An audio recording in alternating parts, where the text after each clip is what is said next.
مرحبا، أنا سهر من مطبخ سيدتي. اليوم رح نعطيكم طريقة قلي الباذنجان من غير استخدام الزيت الغزير، وهيك بنحصل على باذنجان مقلي بطريقة صحية. يفضل نختار الباذنجان اللي بيكون أملس وما بيكون فيه أي ضربات أو أي طعجات. بنقشر الباذنجان، بعد ما قشرنا الباذنجان بنقطعه لشرائح متوسطة السماكة. الخطوة الأولى بأن نخلي الباذنجان ما يشرب زيت، إننا نحطه بمصفاية مع شوية ملح ونتركه تقريبا 20 دقيقة لغاية ما يتصفى.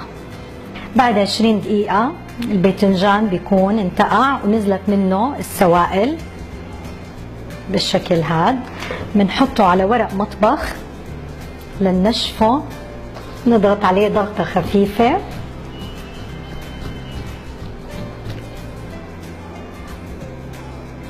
نغطه بالطحين، طبقة كتير خفيفة وبيكون جاهز للقلي. هلا الباذنجان بعد ما غمسناه بالطحين نقدر نقليه بكمية زيت قليلة. نقلب الباذنجان على الجهتين لحتى يتحمر وياخذ اللون الذهبي. ننقل الباذنجان نحطه على ورق مطبخ ليتصفى من الزيت.